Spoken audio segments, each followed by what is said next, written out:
Hello everyone, very good evening to all of you. I hope सब अच्छे से prepare कर रहे होंगे, सब अच्छे होंगे। एग्ज़ाम नियर, थोड़ा अच्छे से प्रिपेयर करना स्टार्ट कर दो। रिवीजन बहुत ज़रूरी है, मैं हर एक क्लास में इसलिए बोलती हूँ ताकि आपका फोकस रिवीजन पे भी हो। मतलब ऐसे एक बार पढ़ने से नॉर्मल से काम नहीं चलता, खासकर मैथ में तो बिल्कुल नहीं चलता जब तक हाथ से ना बने। ठीक है, तो अपना अच्छे से सोल्व करने की प्रैक्टिस कर लो। लास्ट क्लास में अपन ने एक्सरसाइज 9.1 की थी, उसके 13 तक हो गए थे। 14 और 15 16 अभी करते हैं। बिफोर स्टार्ट द क्लास में मेरे बारे में बता देती हूँ। मैंने 12th में ब्लॉक टॉप किया है, मास्टर्स में और बैचलर्स में मेरे पास BSc नॉन मेडिकल था। मैं टॉप 1% में सिलेक्टेड हूँ बाय गवर्नमेंट। तो आप मेरे ऊपर ट्रस्ट करके अपनी प्रिपरेशन बहुत अच्छी बना सकते हैं। 100 आउट ऑफ 100 की श्योरिटी मैं ले रही हूँ। बस आपसे मुझे यही उम्मीद है कि आप अच्छे से प्रिपेयर करेंगे। कुछ समझ ना आए तो कमेंट बॉक्स में ज़रूर बताएंगे, ठीक है। और रिवीजन तो अच्छे से करनी है, वो मेरी हर एक क्लास का एक रूल ही है। वीडियो के कंप्लीट होने के बाद 4-5 मिनट उस चीज़ को देख लो जो हमने पढ़ा है।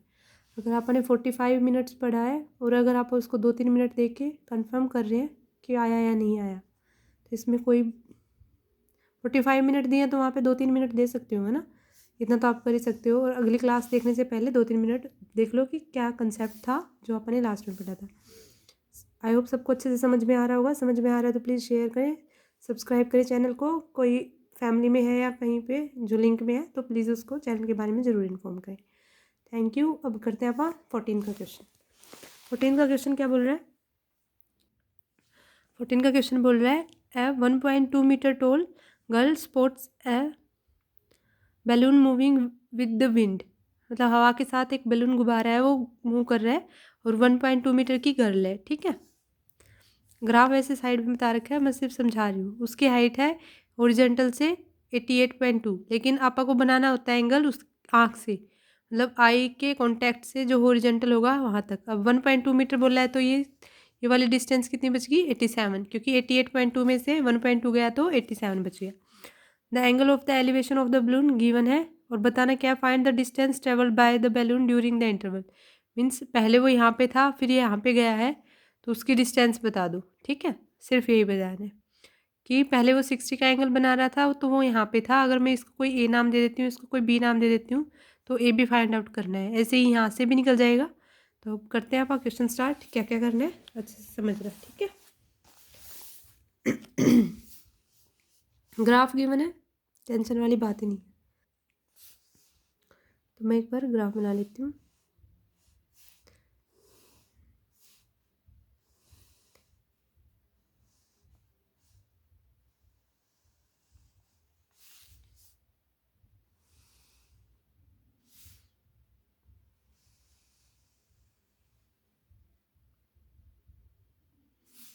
ये वाला एंगल है 30 का और ये कंप्लीट है 60।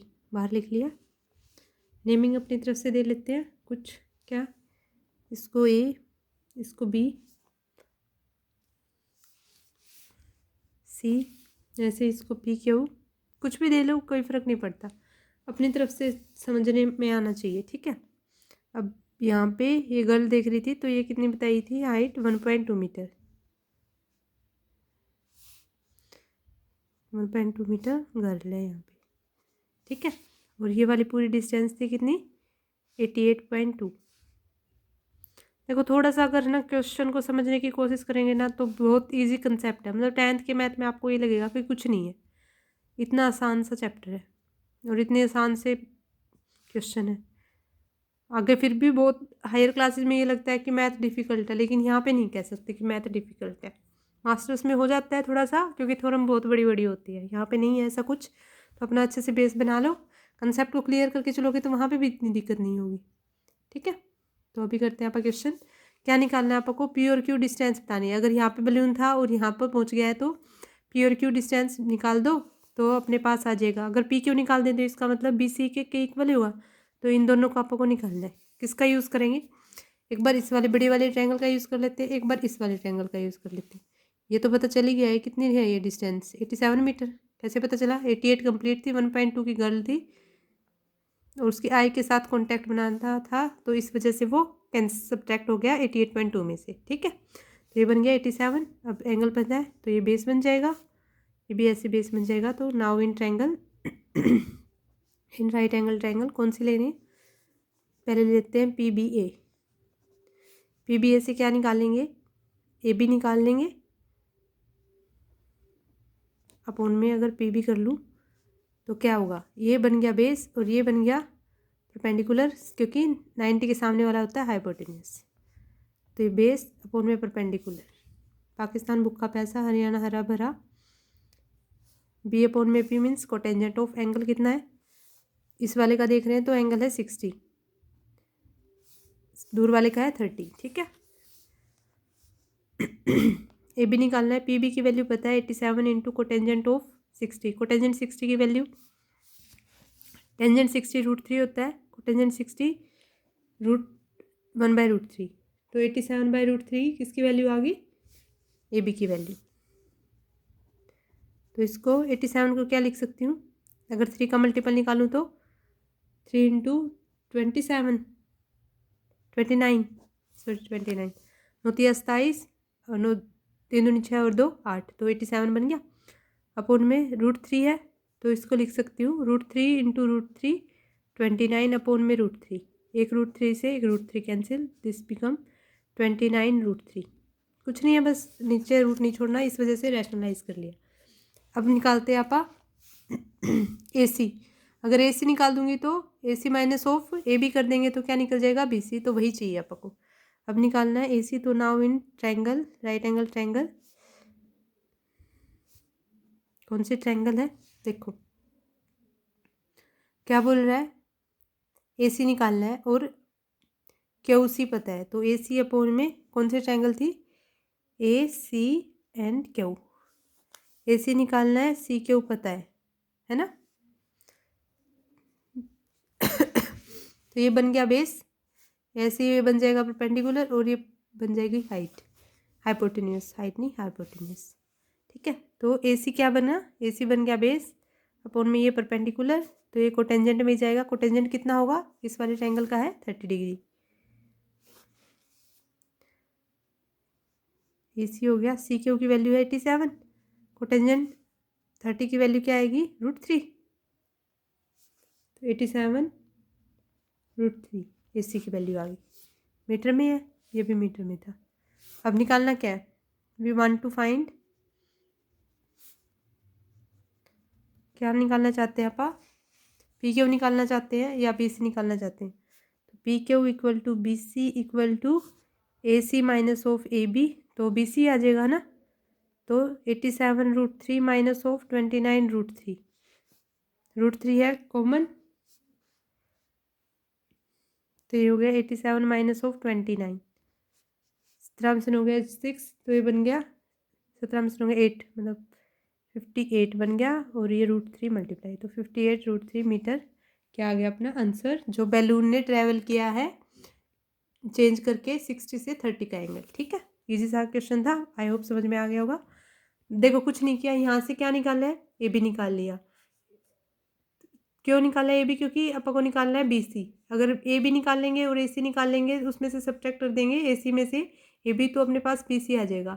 अब ये वाली चीज़ पता थी तो अपन ने पूरे ट्रायंगल पे लगा दिया है, ऐसे ये वाली चीज़ पता थी तो इस वाले ट्रायंगल पे लगा दिया, तो AB और AC की वैल्यू आ गई, तो सब्ट्रैक्ट करने से अपने पास बैलून ने जो ट्रैवल की डिस्टेंस वो आ गई। अब करते हैं अपन 15 का क्वेश्चन, क्या बोल रहे हैं 15 का क्वेश्चन देखते हैं।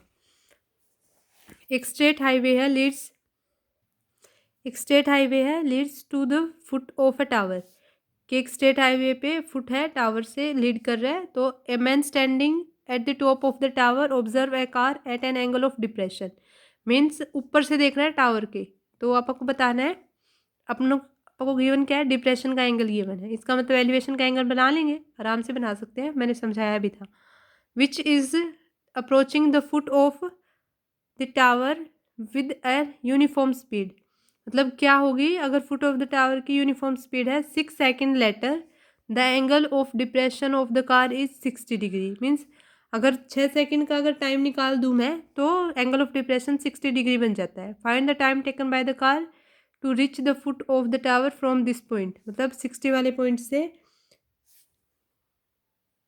कि 60 वाले पॉइंट से आपको उसके टावर की जो फुट है वहाँ तक पहुँचना है और वही टाइम बताना है, ठीक है। तो मैं ज्यूम कर लेती हूँ कुछ, क्या पहले तो आप ग्राफ ड्रॉ करते हैं, कैसे बनेगा, कि मैं यहाँ पे खड़ी हूँ, ये टावर का टॉप है, और मैंने कोई टाइम था, मुझे नहीं पता कौन सा टाइम था, जब मैंने देखा तो एंगल था 30। गिवन है, सब कुछ गिवन है, सिर्फ उसको यूज़ करो जो गिवन है। 30 का एंगल गिवन था। अब 6 सेकेंड निकल गए, तो मैंने मान लिया इसको 6, कुछ वेरिएबल लेना पड़ेगा तभी ये 6 इंटू कुछ है, तो 60 का एंगल बन गया। मतलब अगर मैं 6v ले लूँ यहाँ पे, स्पीड होगी इसकी 6 सेकेंड के बाद, तो वो 60 का एंगल बना लेगा। तो यहाँ से लेके यहाँ तक की डिस्टेंस बतानी है, तो इसको कोई टाइम बताना है, तो वी ले लेते हैं। वी क्यों लिया? स्पीड तो सेम ही होगी, अभी 6 सेकेंड में 60 का एंगल बना दिया, तो यहाँ तक पहुँचने में कोई टाइम लगेगा, उसको जो भी टाइम आएगा 5, 10, 15, तो यहाँ पे मल्टीप्लाई कर देंगे वी से, वो सेम आएगा। ये हाइट गिवन थी? नहीं थी गिवन, तो ये आप ले लेते हैं एच। कोई हाइट वगैरह कुछ नहीं बता रखी, सिर्फ एंगल दे रखा है 30 और 60, और सिर्फ एक 6 सेकेंड का टाइम बता रखा है, और कुछ नहीं बता रखा। तो अब आप इनकी नेमिंग दे देते हैं। क्या? इसका नाम ए, बी, सी, और ये कोई डी, कोई भी नाम दे सकते हो, कोई फर्क नहीं पड़ता। निकालना क्या है? वीटी निकालना है आखिर में। कैसे निकालना है वो मैं बताऊंगी अच्छे से, है ना? थोड़ा वेट कर लेते हैं। अब देखो वीटी निकाल कैसे सकते हैं, थोड़ा सा यूज़ करो दिमाग का। अगर मैं ना इस वाले ट्रायंगल का यूज़ करती हूँ, मीन्स छोटे वाली का, सिर्फ छोटे वाली को देखो, तो यहाँ से एक एच की वैल्यू निकल सकती है ना? ऐसे ही अगर मैं सिर्फ बड़े वाले ट्रायंगल को देखूँ, तो यहाँ से भी एक एच की वैल्यू निकल सकती है। मीन्स अगर इन दोनों से एच की वैल्यू आ रही है, तो दोनों एच इक्वल हो जाएंगे, और कुछ टी में या क्या पता वी में रिलेशन आ जाए अपने पास, तो अगर वो आ गया तो एच की वैल्यू तो इजीली बन जाएगी, है ना? तो अब करते हैं कॉन्सेप्ट यूज़, क्या वाला, कि अगर मैं लेती हूँ in triangle, in right angle triangle, कौन सी, बी डी ए या बी ए डी, कोई भी ले लो, कोई फर्क नहीं पड़ता इससे। वी हैव, क्या आएगा अपने पास? ये 90 का एंगल हो गया, मीन्स ये बेस बन गया, ये हाइपोटेन्यूस, एंड देन ये परपेंडिकुलर। निकालना क्या है? एच निकालना है, मीन्स ए बी लेंगे ऊपर, अपोन में नीचे लेंगे डी बी। ये क्या आएगा? ए बी क्या है? परपेंडिकुलर, अपोन में डी बी क्या है? बेस। पाकिस्तान भूखा प्यासा, हरियाणा हरा भरा, पी अपोन में बी बन गया टेंजेंट। टेंजेंट ऑफ कितना? 60 डिग्री, मीन्स √3 वैल्यू आ गई। ए बी है वो, मतलब एच है वो, √3 times of D B. D B की वैल्यू है वी टी। बस इसको इतना ही रहने दो एक बार, ठीक है? ये इक्वेशन बन गई। एक लास्ट क्वेश्चन सेम ऐसे ही कुछ किया था, जिसमें एच एच कॉमन था, तो वैसा ही कॉन्सेप्ट है। थोड़ा समझने की कोशिश करोगे तो बहुत आसान है।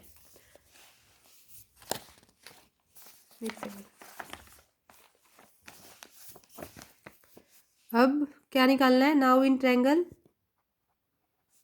कौन सी ट्रायंगल? राइट एंगल ट्रायंगल है, ए बी ए सी ले लेते हैं, कुछ भी ले लो, ए बी सी ले लो, कोई फर्क नहीं पड़ता। एंगल कौन सा है? ए पे है 90, है ना? तो अब निकालते हैं, आपको निकालना क्या है? A B. A B upon में अगर मैं क्या ले लूँ, ए बी अपोन में अगर ए सी ले लूँ, तो डी सी वाली वैल्यू आ जाएगी ए सी की में से, अगर डी ए की वैल्यू यहाँ से आएगी, सब्ट्रैक्ट कर लेंगे या कुछ रिलेशन बना लेंगे, है ना? तो वी टी की वैल्यू आ जाएगी। तो अब करते हैं यहाँ पे, क्या करेंगे? ए बी अपोन में ए सी या सी ए बी अपोन में ए सी, मतलब क्या बन गया? परपेंडिकुलर अपोन में बेस ही बन गया। परपेंडिकुलर अपोन में बेस क्या होता है? टेंजेंट। टेंजेंट ऑफ कितना एंगल? 30 एंगल है यहाँ पे क्यों, तो टेंजेंट ऑफ 30 डिग्री का एंगल, ठीक है? तो ए बी है वो एच है, तो ए सी इंटू टेंजेंट 30 क्या बन गया? 1/√3। टेंजेंट 60 √3 होता है, तो टेंजेंट 30 बन गया 1/√3। तो ए बी है एच, एच है वो, ए सी की वैल्यू क्या है? ए सी की वैल्यू है 6b प्लस वी टी।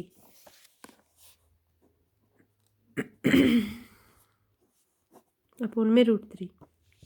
अब यहाँ से एक एच की वैल्यू यहाँ पे आ गई थी अपने पास, क्या आई थी एच की वैल्यू? √3 v t. एक एच की वैल्यू यहाँ पे आ गई है from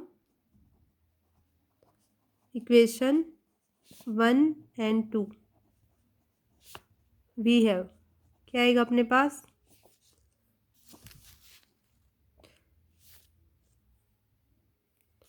√3 v t equal to 6v plus v t upon में √3। √3 से √3 मल्टीप्लाई करेंगे तो 3 बन गया। V t equal to 6v plus v t, इस तरफ ले आएंगे तो ये क्या बन गया, कैंसिल हो जाएगी। 2v T equal to 6v, 2v से 6v पे 3 पे कैंसिल, तो t आ गया 3। Put t equal to 3 in equation 1। We have, क्या आ जाएगा अपने पास, h है वो √3 इंटू वी टी था, वी टी की वैल्यू वी नहीं पता, t की वैल्यू 3 है, मीन्स 3√3v आ गया। तो क्या अपने पास क्या निकालना था आपको, सिर्फ निकालना था वी टी। अब v तो कॉमन ही है दोनों में, भी 6 टाइम ऑफ स्पीड से जा रहे हैं, t है यहाँ पे, t आ गया अपने पास 3। यहाँ पे h निकालने के लिए बोला भी नहीं था, नहीं अगर मर्जी है निकालना चाहो और या नहीं निकालना चाहो, ये गिवन नहीं था, नॉट रिक्वायर, उन्होंने पूछा नहीं, ये मैंने बस बता दिया, ठीक है। तो t की वैल्यू 3 आ गई, इसका मतलब जो उन्होंने पूछा था उसकी वैल्यू आ गई है 3 ऑफ v। क्या पूछा था, देखते हैं क्वेश्चन में कि find the time taken by the car to reach the foot of the tower from this point. तो time taken by the car to reach the foot of the tower is 3v। बता सकते हो, इतना तो लिख ही सकते हो, easy सी थी। तो 3 मिनट में वो पहुंच जाएगी 3v की स्पीड से, ठीक है। अब करते हैं आप 16 का क्वेश्चन। क्या बोल रहा है, angle of elevation of the top of a tower from 2 points at a distance 4 metre and 9 metre, कि 4 मीटर और 9 मीटर के डिस्टेंस पे पॉइंट गिवन है, from the base of the tower is and in the same straight line which is complementary, prove that the heights of the tower is 6 metre. Complementary का मतलब क्या होता है, मैंने एक बार पहले भी बताया था। कॉम्प्लीमेंट्री एंगल होते हैं जिनका एडिशन बन जाए 90 डिग्री, और सप्लीमेंट्री क्या होते हैं जिनका एडिशन बन जाए 180 डिग्री। ये एक्यूट एंगल और उसमें एंगल वाली वीडियो में बताया हुआ है अच्छे से, एक बार वो वाली क्लास देख लेना, अच्छे से समझ में आ जाएगा, और वो ज़रूरी भी है समझने के लिए, उसके बिना अपने क्वेश्चन नहीं बनेंगे, ठीक है। तो अब करते, देखो क्या बता रहा है, एंगल ऑफ एलिवेशन दे रखा है, अगर मैं 4 पे हूँ और 9 मीटर पे हूँ तो स्ट्रेट लाइन पे कॉम्प्लीमेंट्री एंगल बन रहे हैं। मतलब एक को अगर थीटा मान लूँगी 4 पे, या 9 वाले पे थीटा मान लूँगी, तो 4 वाले पे क्या बन जाएगा 90 माइनस थीटा, और हाइट को 6 ले आएंगे तो इसका मतलब प्रूव हो जाएगा कि हाइट ऑफ द टावर है वो 6 बन जाएगी, ठीक है। देखते हैं अभी क्या करते हैं। मैंने कोई एज्यूम कर लिया, क्या कोई टावर है जिसकी हाइट मुझे नहीं पता, अभी 6 आ गई तो ठीक है, लेकिन अभी नहीं पता, तो h एज्यूम कर लेते हैं, ठीक है। ये आ गई h। अब मैंने कोई एंगल देखा तो वो क्या बोल रहा था, अगर मैं 4 मीटर चलूं और ऐसे ही अगर मैं 9 मीटर चलूं,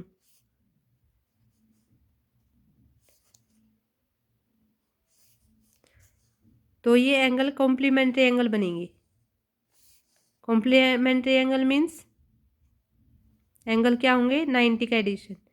तो अगर ये थीटा मान लेती हूँ तो ये 90 माइनस थीटा, अगर इसको थीटा मान लेती हूँ तो ये 90 माइनस थीटा हो जाएगा। तो कोई से को कोई सा मान लो, कोई फर्क नहीं पड़ता, आंसर सेम आना है। पॉइंट को नाम दे देना A B C, ठीक है, कोई भी नेमिंग दे सकते हो, कोई फर्क नहीं पड़ता। अब निकालना क्या आपको, ये सिर्फ ये प्रूव कर दो कि ये हाइट है, ये 6 आ जाए, ठीक है। इसका मतलब अगर मैं कैसे न कैसे अगर हाइट को 6 ले आती हूँ तो प्रूव हो जाएगा। अब हाइट को 6 करने के लिए कौन सा कंसेप्ट यूज़ करेंगे, देखो एक तो मेरे पास ये चीज़ गिवन है, एक एंगल गिवन है, तो अगर मैं इस वाले टर्म से ए बी की वैल्यू निकालना चाहूँ तो निकाल सकती हूँ, इस वाले से भी निकालना चाहूँ तो निकाल सकती हूँ, तो दोनों से हाइट की वैल्यू निकालते हैं, ठीक है। तो अभी करते हैं now in triangle.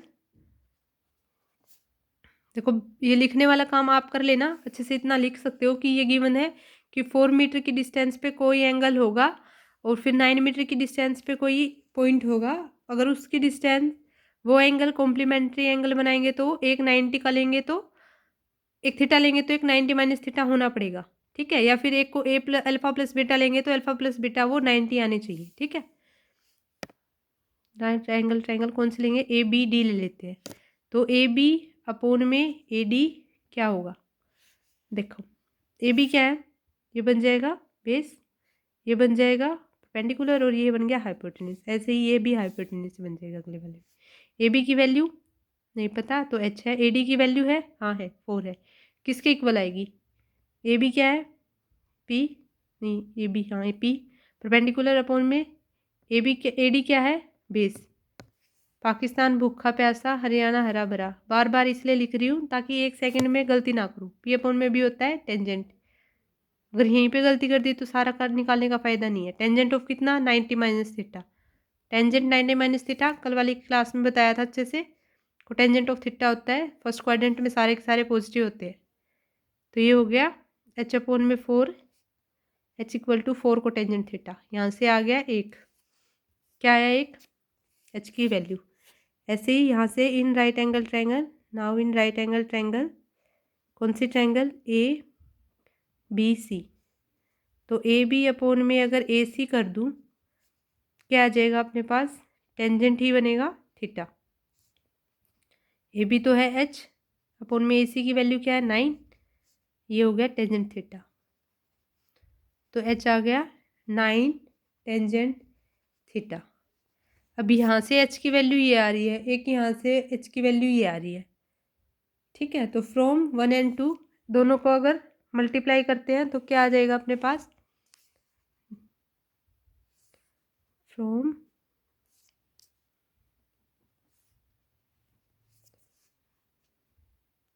Equation 1 and 2 we have, अगर एच एच की वैल्यू है तो क्या कर देंगे? H into H equal to, क्योंकि एच की वैल्यू निकालनी है, इक्वल पुट नहीं करेंगे। इक्वल पुट वहाँ करते थे कुछ अलग वेरिएबल भी गिवन हो तो। H square equal to 9 into 4 36 हो गया। को टेंजेंट इंटू टेंजेंट क्या होता है? इसको लिख देते हैं 1 by tangent theta into tangent theta. ये हो गया कैंसिल। तो 36 मीन्स प्लस माइनस 6 आ गई एच की वैल्यू। हाइट कभी नेगेटिव नहीं हो सकती, ये नहीं होगा। तो एच की वैल्यू आ गई अपने पास 6 मीटर। तो हैंस प्रूव्ड। एक प्रूव करना था। देखो क्या बोल रहा था, यही बोल रहा था कि एंगल ऑफ एलिवेशन है टॉप ऑफ द टावर से 4 पे और 9 पे सेम स्ट्रेट लाइन पे है और वो कॉम्प्लीमेंट्री एंगल बना रहे हैं। प्रूव कर दो कि हाइट है वो 6 मीटर आ जाए। सब कुछ अपन ने सोल्व किया। हाइट कैसे निकालते थे? पीछे वाला कॉन्सेप्ट यूज़ करके। और फिर क्या किया, वहाँ से भी हाइट की वैल्यू आ गई और एक अलग, मतलब एक छोटे वाले ट्रायंगल से हाइट की वैल्यू आ गई, एक बड़े वाले से हाइट की वैल्यू आ गई। अब यहाँ पे इक्वल नहीं पुट करेंगे क्योंकि कुछ और वेरिएबल नहीं निकालना, इसमें हाइट ही निकालनी थी तो एच को मल्टीप्लाई कर दिया, ठीक है। डिवाइड कर देते तो कैंसिल आउट हो जाता तो कुछ नहीं बनता। निकालना था एच, इसीलिए इसको मल्टीप्लाई किया है। रीज़न पता चल गया होगा आई थिंक अच्छे से, ठीक है। अभी ये एक्सरसाइज होगी कंप्लीट। अगर आपको अच्छे से समझ में आ रहा है तो प्लीज़ शेयर करें एंड सब्सक्राइब करें चैनल को। अभी करेंगे नेक्स्ट चैप्टर, क्या है? सर्कल। सर्कल में क्या होता है देखो, मैंने अच्छे से एक छोटी सी वीडियो डाली थी 10-12 मिनट की आई थिंक, या 18 मिनट की, ऐसी ही है कुछ करके। बहुत इजी वे में समझाया हुआ है, जो जो पेपर में आ सकता है वो वाला। मैं एक बार वो वाली नोटबुक निकाल लेती हूँ समझाने के लिए। देखो पहले ही थोड़ा इसी से करते हैं क्या। देखो कोई सर्कल है, सर्कल क्या होता है? एक फिक्स्ड पॉइंट से अगर मैं इक्वी डिस्टेंस पे पॉइंट ड्रॉ करने लग जाऊँ, मतलब मैं यहाँ से स्टार्ट करूँ और फिक्स पॉइंट तक जाते जाते एक डिस्टेंस सेम होनी चाहिए, तो वो जो फिक्स्ड पॉइंट का लोकस बन जाएगा, अगर उनको पॉइंट्स को सबको मीट करूँ तो वो एक सर्कल बन जाता है। अब सर्कल में टेंजेंट का बहुत इंपॉर्टेंट रोल है। बहुत सारे टेंजेंट हो सकते हैं, एक पॉइंट से गुजर रही है तो इसका एक ये टेंजेंट बन जाएगा। ऐसे ये ए पॉइंट से निकल रही है तो बी से भी निकल जाएगी, सी से भी निकल। ये सेक्टर, सेगमेंट, ये सब डेफिनेशंस मैंने अच्छे से करवा रखी हैं।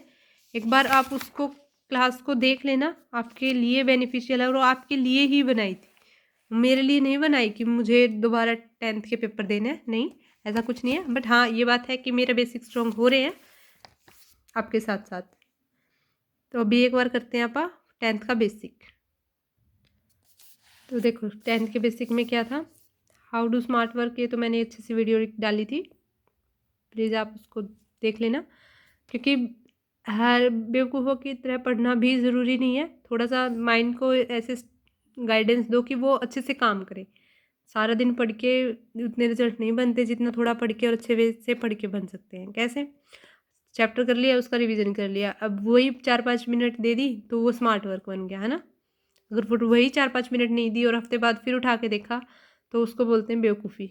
जो आपा तो करेंगे नहीं, है ना। आप इतने इंटेलिजेंट बच्चे हो, इतना तो सोचते हो कि अगर हम 1 घंटा दे के पढ़ रहे हैं और फिर उसको दोबारा 2 घंटे दे के फिर पढ़ना पड़ रहा है, तो वो काम मत करना। अपने अच्छे से नोट्स भी बनाना। फिर नोटबुक में अभी करते हैं अपन 10th का बेसिक क्या था, देखो। Around plane figure having each point equidistance from a certain fixed point of a circle. अगर एक पॉइंट से इक्विडिस्टेंस पे पॉइंट का लोकस ड्रॉ किया जाए और उनको मैच करवा दिया जाए, मतलब मिला दिया जाए, तो वो क्या बन जाता है, सर्कल बन जाता है। All radius of the circle are equal, मतलब अगर मुझे कोई बोल दे कि आपके पास रेडियस है 2 सेंटीमीटर तो सर्कल की, तो आप मुझे यहाँ से लेके यहाँ तक की डिस्टेंस बता दो। ये मैंने अच्छे से वहाँ पे एक्सप्लेन किया हुआ है। डायमीटर क्या होता है, रेडियस का डबल होता है डायमीटर। मीन्स कोई ऐसी लाइन जो एक सर्कल से लेके दूसरे सर्कल तक जा रही है पर वो सेंटर से पास कर रही है, तो उसको बोलते हैं diameter. The line passes through centre is called diameter. ठीक है, आगे बढ़ेंगे। सेकेंड क्या होता है, a line intersecting the circle at 2 points, distinct point. मतलब अगर सिर्फ सर्कल पे जा रही है तो उसको बोलेंगे सेकेंड। और अगर वो पूरा कंप्लीट पे मतलब अगर सिर्फ देखो एक लाइन इंटरसेक्ट करे सर्कल के 2 पॉइंट्स पे, डिस्टेंस पॉइंट कुछ भी हो सकते हैं। मतलब यहाँ से लेके यहाँ तक गई ये वाली, ऐसे यहाँ से लेके यहाँ तक, तो 1 सेकेंड है।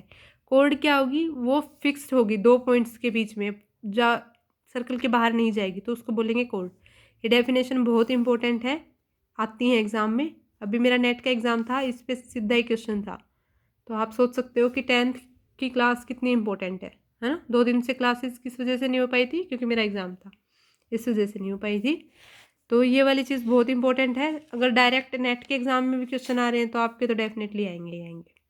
The line segment joining the 2 points on a circle is known as a कोड। कि अगर लाइन सेगमेंट से अगर सिर्फ 2 पॉइंट तक जा रहे हैं सर्कल पे, बाहर नहीं जा रहे, तो उसको बोलेंगे कोड। ठीक है, अब मुझे ये बता दो कि एक कोड सेकेंड हो सकती है या एक सेकेंड कोड बन सकती है, ये आपका काम है, मैंने बता दिया। ठीक है, सेक्टर क्या होता है, एक reason bounded by 2 radii including arc. मतलब इस आर्क के साथ 2 रेडियाई हों तो उसको बोलते हैं सेक्टर। तो एक बार ये वाली क्लास आप एक बार देख लेना अच्छे से। टेंजेंट क्या होता है, टेंजेंट अगर किसी भी लाइन से, मतलब किसी भी लाइन की हेल्प से अगर सर्कल को टच किया जाए सिर्फ एक पॉइंट पे, तो उसको बोलते हैं टेंजेंट। ठीक है, तो यहाँ पे एटीपी क्या बन गया, टेंजेंट बन गया, क्योंकि वो उसको सिर्फ एक पॉइंट पे टच कर रहा था। आई होप आपको सबको ये समझ में आ गए होंगे। अभी करते हैं क्वेश्चंस, क्या बोल रहे हैं देखो। How many tangents can a circle have, कितने टेंजेंट हो सकते हैं। देखो यहाँ पे मैंने बताया था एक पॉइंट से जा रहे हैं तो एक टेंजेंट बन गया। अगर दूसरे पॉइंट से, अब यहाँ पे भी तो टेंजेंट हो सकता है कि यहाँ पे भी हो सकता है, यहाँ पे भी, यहाँ पे भी, यहाँ पे भी, यहाँ पे भी। अब 4 तो दिख ही रहे हैं, कितने भी बना सकते हो कोई भी पॉइंट उठा के। तो इनफाइनाइट नंबर्स ऑफ टेंजेंट हो सकते हैं।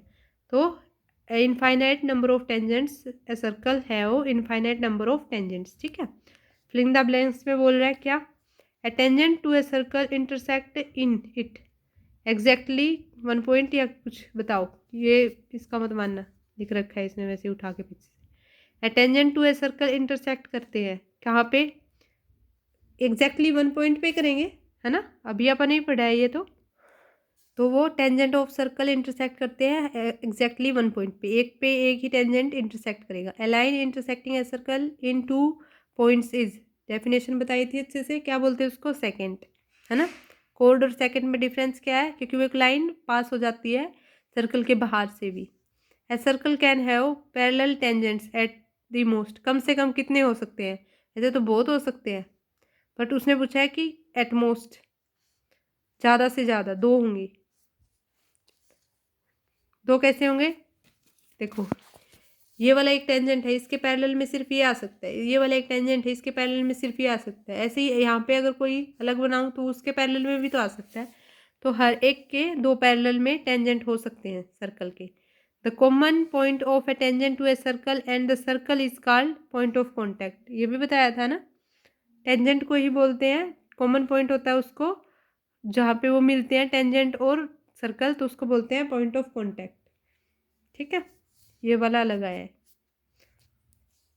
वैसे इसकी डेफिनेशन ये रही, the common point of the tangent and the circle is called point of contact and tangent is said to touch the circle at common point, तो उसको ही बोलते हैं पॉइंट ऑफ कॉन्टैक्ट और वहीं पे उस सर्कल टच करता है। ठीक है, ऐसे ही थर्ड क्वेश्चन क्या बोल रहे हैं, थर्ड और फोर्थ करेंगे आप नेक्स्ट क्लास में करेंगे। चलो अभी कर लेते, बता देती हूँ। A tangent PQ at a point P of a circle of radius 5 centimeter meets a line through the center point. OQ है वो 12 सेंटीमीटर है, तो PQ की लेंथ बता दो। देखो रेडियस बता दी उसने, कोई PQ का कोई टेंजेंट ड्रॉ किया और OQ की, और OQ है वो 12 सेंटीमीटर है ना, तो बनाते हैं। थर्ड क्वेश्चन कर रहे हैं, यहाँ पे कोई पॉइंट है, point of contact P given है, ठीक है, और रेडियस है 5 सेंटीमीटर। निकालना क्या है, ओ क्यू है कोई, सेंटर ओ है और कोई पॉइंट है क्यू, सेंटर ओ है और कोई पॉइंट है क्यू, कहीं पे ज्यूम कर लेते हैं, और बता दो कि ओ क्यू दे दिया 12 सेंटीमीटर और पी क्यू बता दो, ये दे दिया 12 सेंटीमीटर और पी क्यू की ये बता दो, तो पी क्यू आपको निकालना है, निकाल सकते हैं। 90 का एंगल बन गया, क्या लगाएंगे, बाय यूजिंग पाइथागोरस थ्योरम।